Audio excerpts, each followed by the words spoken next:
As the people of Gbajibo community in Kaima Local Government Area, Kwara State, mourn the tragic loss of their loved ones, they are urgently calling on the federal government to provide ferries and life jackets for boat passengers.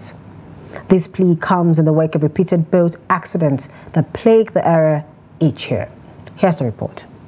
Traveling from Ilori, the capital of Kwara State, to Kaima takes about 6 hours, followed by another 5 hours on a bumpy road to Gbajibo, where families are grieving their lost friends and relatives.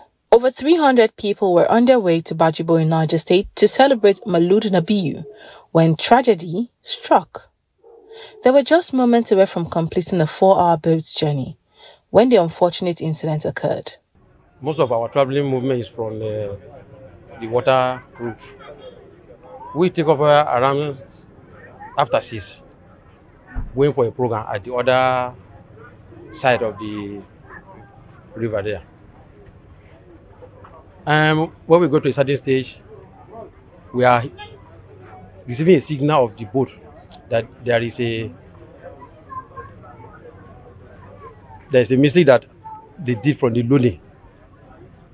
And after the signal we had, we notified the boat owner that this signal is not a normal signal that will take us to survive. He said, well, let's be moving to a side so that if anything could happen, we have place to drop immediately. With approximately 130 people dead, 10 individuals are currently receiving treatment at the village health center. 92 people are still alive, while the over 100 people are died, and the search and rescue team are still working. So maybe maybe they can find other people inside the water. The number of dead is 130, while the rescued is 92. The community is urgently calling for the provision of ferries and life jackets to prevent further loss. When you want to go into water transportation, you need to be on life jackets.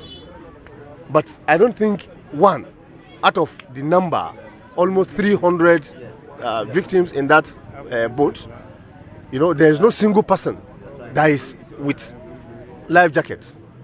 So it is imperative and necessary.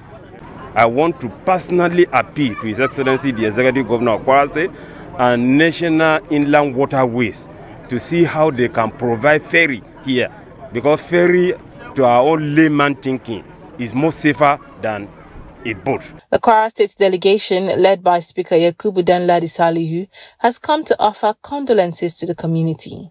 They made a brief stop at the Emir of Kaima's palace before proceeding to Gbajibo to commiserate with the families of the victims. The state government has promised to alleviate their suffering while urging residents to consistently use life jackets for their safety. What we saw here, we are at the clinic. I'm assuring the people of Gbajibo community that Malan and Brahman and Brazak will fix the basic health center here in Gbajibo. To move on the riverbank because of the impending flood for about 2 or 3 weeks, but God has brought another disaster. No expect. There's always a yearly occurrence, but this year is very. The land is on the high scale, on the high magnitude. Officials from the State Emergency Management Authority are still on the ground working to determine the exact number of bodies recovered. Despite the tragic incident, life continues as the community members still board boats to travel and conduct businesses with neighboring areas.